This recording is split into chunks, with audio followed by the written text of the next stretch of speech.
J'aurais prêché en anglais, mais en français c'est bien. Le lingala, faut oublier. Nzambe à Pombolé.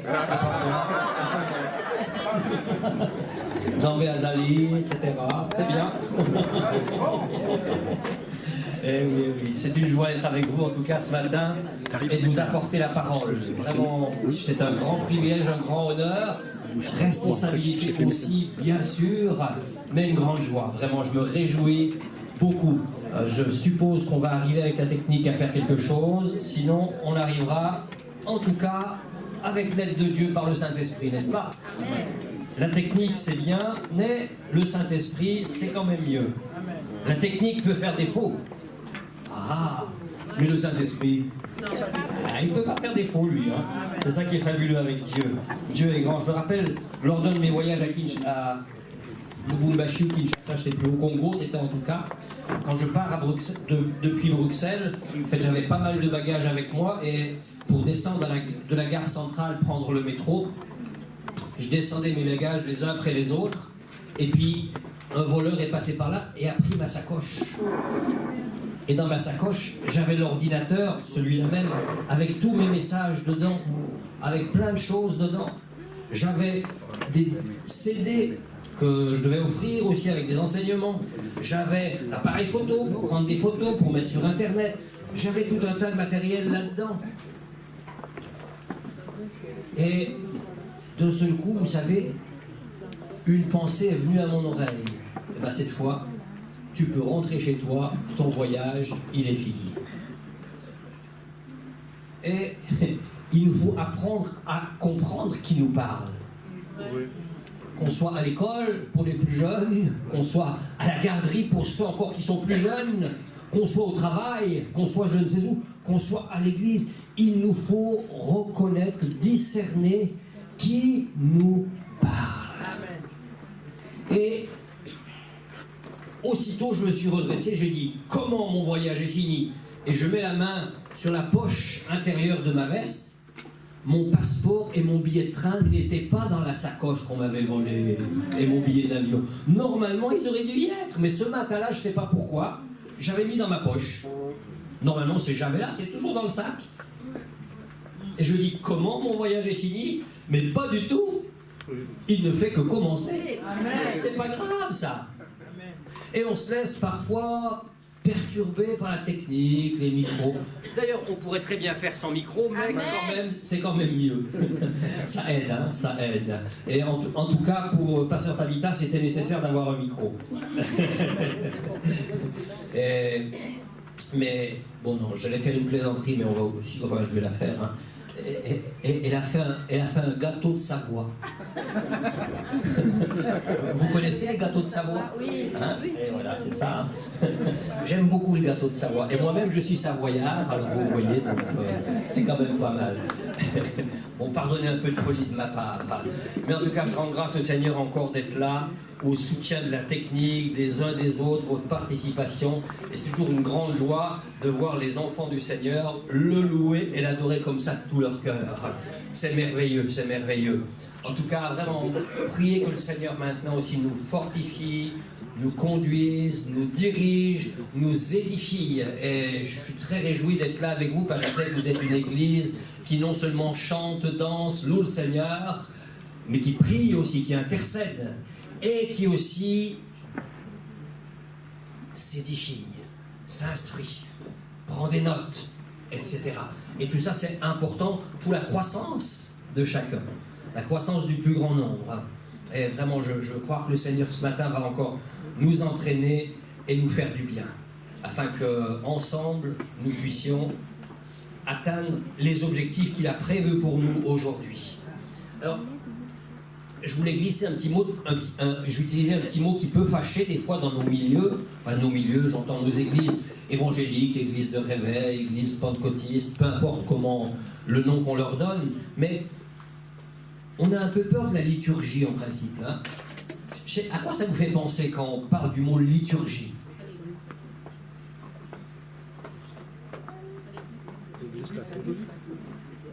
Lire la Bible, pourquoi pas, ouais. Moi, quand je m'étais tourné vers Dieu il y a il y a bientôt 40 ans, il y aura 40 ans l'année prochaine. Tiens, c'est pas mal ça. Quand je m'étais tourné vers Dieu, pour moi la liturgie me rappelait toutes les formes vides de sens que je pouvais goûter dans l'église catholique comme enfant. Où on a un rituel bien rodé, le prêtre, il a une tenue, il a un uniforme, il a vraiment tout ce qu'il faut, adapté avec des couleurs qui ont du sens aussi, et toutes sortes de choses. Et cette liturgie, moi, me faisait vraiment penser à toutes ces choses qui sont... Ouais, peut-être que la règle est pas mal. J'arrive pas avec... Est-ce que tu peux me donner la clé? Mais il est dessus le... J'arrive pas à l'afficher en fait. Ah, ok. Voilà, alors on va trouver l'autre solution. Pour moi, ce sera mieux que mon écran de téléphone. Et la clé, voilà. Donc, oui, toute cette liturgie fait parfois penser à ces formes extérieures qu'on donne dans les cultes, dans les grandes religions, on va dire. Et bien souvent, nous, ça nous fait pas peur, mais ça ne nous satisfait pas en tout cas. On n'a pas plaisir. Et certains vont même, mais nous on n'est pas religieux, donc on n'a pas de liturgie. Ah bon? Ben, quelque part on a quand même un peu de liturgie. Et la liturgie, c'est toute la forme, nos rituels en fait, nos habitudes. Comment est-ce qu'on... Dans quel ordre se déroulent les choses? Et bien souvent, si vous arrivez dans vos réunions habituelles 30 minutes après l'heure du commencement, vous savez où on en est dans le déroulement, n'est-ce pas? Vous n'êtes pas surpris, parce que plus ou moins, c'est à peu près chaque fois pareil. Et dans nos milieux, aujourd'hui, de plus en plus, je vois que partout dans le monde, on passe une bonne heure, 1h30, à chanter, à louer, à célébrer, à faire tout un tas de choses, au milieu de la musique en tout cas. Et ensuite, il y a la prédication, le temps varie d'un endroit à l'autre, et ensuite on prie, et puis on chante un ou deux chants, et on rentre, quoi. En général, je ne dois pas trop me tromper. Une fois comme ça, j'ai été responsable d'une église pendant quelques années, ici à Nancy d'ailleurs, et une fois comme ça, j'ai eu l'idée, on a commencé par prendre la Sainte Seine au début de la réunion le dimanche matin. Certains sont arrivés 20 minutes après le début. La Sainte Seine était finie. Ah, on ne sait jamais. Hein. À quel moment Dieu va te bénir? Est-ce que c'est au début du culte?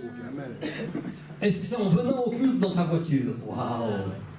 Est-ce que c'est quand tu pars? Je me rappelle dans l'église où je m'étais converti, on avait un monsieur qui était paralysé, qui avait une main paralysée. Ouais, c'est ça, il avait une main paralysée, le bras. Et puis, à la fin du culte, le pasteur était à la porte, et tout le monde sortait et saluait le pasteur, comme ça. Donc, quand cet homme qui a le bras paralysé arrive, le pasteur va lui prendre la main pour lui serrer la main quand même, et quand il lui serre la main, il est guéri. Oh, tu sais pas quand tu vas être béni. Il n'y a pas vraiment de rituel avec Dieu. Bien sûr, c'est important, on est sur terre, il faut quand même savoir où on va. Mais tu sais pas quand Dieu va te toucher, quand Dieu va t'atteindre. C'est pourquoi il faut garder des oreilles attentives. Mais la liturgie, quelque part, on a tous dans nos rencontres, dans nos églises, dans nos mouvements, dans nos réunions, des habitudes. Et il ne faudrait pas que nos habitudes prennent le dessus sur Dieu. La technique ne doit pas prendre le dessus sur Dieu.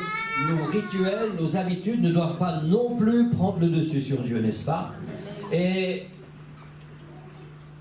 s'il est question de rituel, mais qu'est-ce qu'on va faire alors? Et si on est prêt, je voudrais qu'on puisse lire ensemble le verset pour introduire ce passage. C'est 1 Corinthiens 14, verset 26.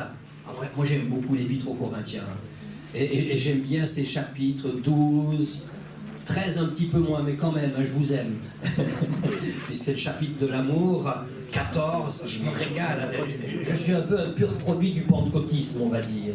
En fait, il y a bientôt 40 ans, quand je me suis converti, je me suis converti pendant un parler en langue. Oh là là, Et moi, je ne savais pas ce que c'était. Et au moment où je me suis converti, alors que cette personne continuait à donner son message en langue, j'ai commencé moi-même à dire des choses bizarres. Je ne savais pas ce que c'était. J'ai mis ma main sur ma bouche pour me taire, mais je suis un peu un pur produit du pentecôtisme et j'aime beaucoup ces épîtres de Paul. Et chapitre 14 aux Corinthiens nous dit ça. Alors, frères et sœurs chrétiens, personne n'est oublié là si j'ai dit frères et sœurs, ça va? Tout le monde est inclus? Donc ça concerne tout le monde. Alors, frères et sœurs chrétiens, il n'y a pas d'âge non plus. Qu'est-ce qu'il faut faire? On est en plein dans le rituel, la liturgie. Quand vous êtes réunis, ben ça tombe bien, on est réunis. Que chacun soit disposé à apporter sa contribution. On parle pas là des offrandes, hein. On parle pas là des offrandes. Que chacun de vous soit disposé à apporter sa contribution, à chanter ou enseigner, à faire connaître une chose cachée par révélation, ou bien traduire ce qu'on vient de dire. Mais tout cela doit servir à un seul but, que chacun grandisse dans la foi. Waouh!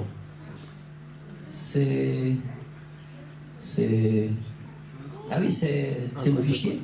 Oui, j'espère. C'est le bon fichier parce qu'il y a plusieurs fichiers. Il y a plusieurs fichiers. C'est celui qui s'appelle VVD PDF. VVD. Attends, je vais regarder, mais à mon avis, ça doit être bon. Alors, VVD PDF, oui, c'est ça. Ouais, c'est celui-là, parfait. Très bien, oui, comme ça vous lisez la même version parce que Monsieur Second avait traduit ça un peu différemment.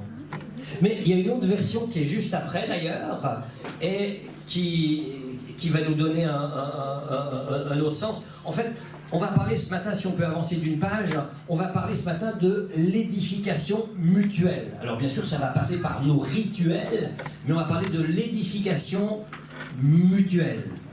Et donc, il y a une autre version qui va nous dire ça, qui dit ça comme ça. Et en lisant dans cette autre version, ça nous permet de mieux sentir aussi le sens de ce que veut dire l'apôtre. Et il commence aussi, alors frères et sœurs chrétiens, qu'est-ce qu'il faut faire? Non, c'est plus bas. Voilà. Comment donc procéder, mes frères? Voilà. Comment donc procéder, mes frères, lorsque vous vous réunissez, que chacun se tienne prêt à apporter sa contribution au culte. L'un proposera un cantique, ou lira un psaume. L'autre aura une parole d'enseignement ou une révélation. Celui-ci priera dans une langue inconnue. Celui-là en donnera l'interprétation. Que tout cela vise un seul et même but, l'édification spirituelle de l'Église. Et que chaque chose soit faite avec ce souci que tous grandissent dans la foi. Waouh! Ça change encore, hein? C'est quoi la version? Alors ça, c'est la version parole vivante. C'est la traduction de Quen. Je dois avoir un exemplaire dans mon sac, d'ailleurs. La version parole vivante et la version... non, c'est pas parole vivante. Oui, c'est ça, c'est parole vivante. Et la première version, c'était parole de vie. Waouh! Ça nous change de Second, de Darby et autres. Et je trouve que c'est bien significatif. Cette version-là, parole vivante, en fait, le docteur Quen qui a fait cette traduction, il a essayé de rassembler la pensée que les traducteurs ont trouvée dans les termes originaux qui sont utilisés. Parfois, c'est difficile de traduire avec un seul mot. Et quand vous lisez plusieurs versions, les traducteurs ont, avec leur sensibilité, ont donné ce qu'ils comprenaient de ce mot-là. Et donc... Quen lui a essayé de rassembler ces différentes sensibilités dans cette phrase. Donc le but, finalement, de tout ça, on peut avancer la page suivante, c'est l'édification de chacun. Et ça doit être le but de l'église locale. Le but de l'église locale, c'est pas simplement d'avoir un rituel, c'est pas simplement d'avoir un bel endroit pour se réunir, c'est pas seulement d'organiser des réunions, mais c'est de nous édifier. Que chacun grandisse, que chacun se développe, que chacun soit prêt pour être un ouvrier de Dieu quand il sort. Ici, on est relax, c'est l'entraînement. Moi, je suis venu un peu comme si je suis à la maison, tu sais. Et je vais à l'église comme si je suis à la maison. Je suis pas resté en pyjama quand même, ni en robe de chambre, mais je me suis pas aussi bien habillé que beaucoup d'entre vous l'ont fait. Félicitations, c'est très bien. Et ici, c'est la salle de musculation. C'est pas la salle de musculation que tu as besoin de montrer tes muscles. C'est quand tu fais du carrelage, par exemple. Il faut bouger des paquets de carrelage, c'est un peu lourd, hein.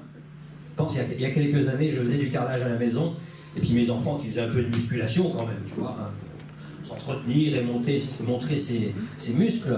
Je dis, ben venez donc m'aider à décharger la voiture, j'ai ramené des cartons de carrelage. Oh, c'était lourd ces cartons de carrelage, tu vois. Ils faisaient de la musculation, mais pour porter les cartons de carrelage, ah là là, leurs muscles n'étaient pas adaptés, hein, n'étaient pas adaptés. Moi, je pouvais porter 2 boîtes, 3 boîtes, avec une, ils avaient du mal, hein, ils avaient du mal. Et la musculation, c'est bien de se former, de se préparer de toutes sortes de manières. Dans l'église, c'est bien, mais le travail, c'est dehors, c'est dehors. Encore qu'une participation semble aussi nous être demandée. Et on a lu justement ceci, que chacun se tienne prêt. Êtes-vous prêts? Amen. Qui est prêt ce matin? Bon, les enfants ne sont pas très prêts. Hein. Bon, c'est parce qu'ils sont loin, alors peut-être. Hein. Il nous faut être prêts. Et pour être prêt, il faut se préparer. Je ne vais pas porter et sortir mon carton de carrelage de la voiture comme ça, là. Je sors de mon lit, pof, et je vais prendre un carton de carrelage. Mon dos va craquer, hein. Je vais avoir mal. Je vais un peu bouger mes bras, me tordre un peu assouplir tout ça, de sorte que quand je vais me baisser pour prendre mon paquet de carrelage, mon dos ne va pas casser. Je vais me préparer, que chacun se tienne prêt. Waouh!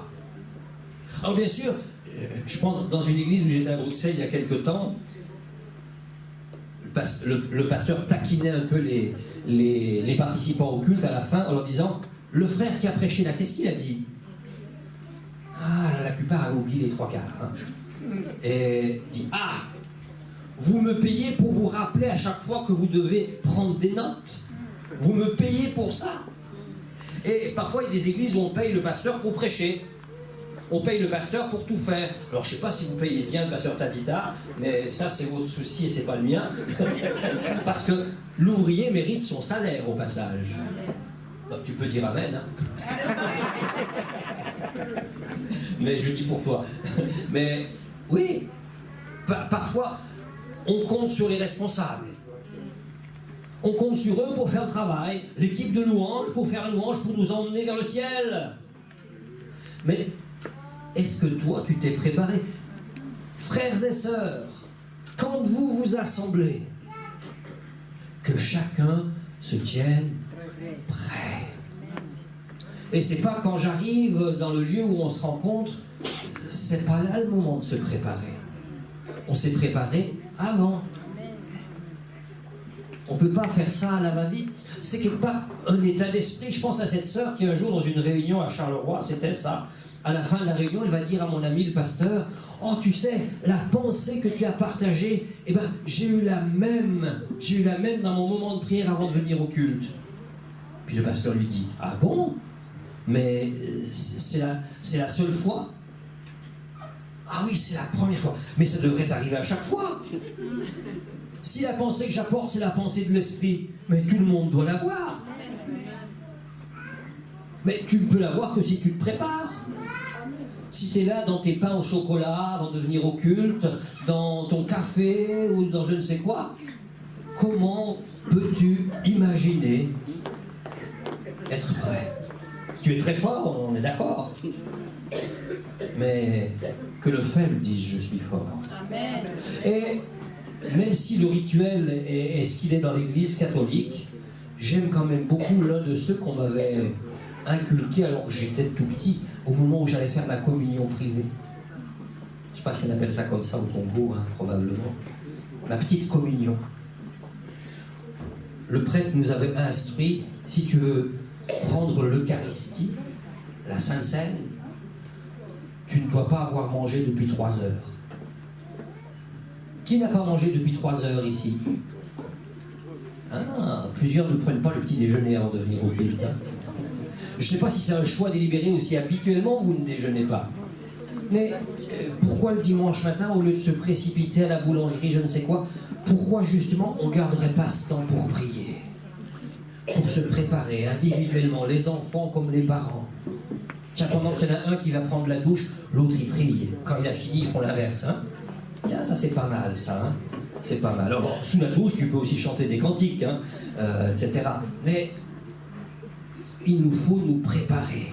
Et c'est pas seulement le travail des responsables. Et quand il est dit que chacun se tienne prêt, est-ce que ça ressemble pas à un commandement, ça? Hein, c'est bien une forme affirmative, quelque part, même si c'est interrogatif. Et est-ce que ça voudrait dire qu'on devrait y obéir? On ne faut quand même pas obéir à tout ce qui est écrit dans la Bible. Hein. Si, il faut obéir à tout ce qui est écrit dans la Bible. Alors j'ai un verset extraordinaire qu'on trouve dans le livre de Job. Et c'est la femme de Job qui va lui dire, vous savez, c'est au début des tribulations de Job, on va dire, bon, j'ai pas la référence en tête, mais ça doit être au chapitre 3, ça à mon avis, quelque chose comme ça, où sa femme va lui dire, maudit Dieu et meurs. Faut pas obéir, là. Faut pas et Job n'a pas obéi à sa femme non plus. Hein.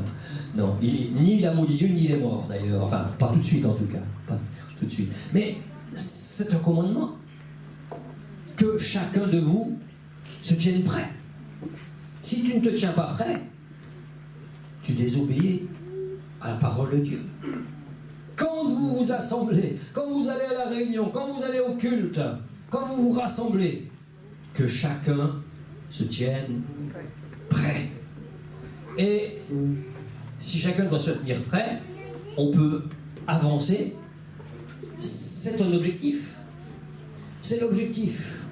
Et moi, en fait, quand Tabitha, il y a quelques semaines, m'a proposé de venir prêcher, pratiquement aussitôt connaissant l'objectif, dans ma pensée, j'ai ce verset qu'on a cité pour commencer, qui est venu dans mon esprit aussitôt. Je savais. C'était clair. C'était simple.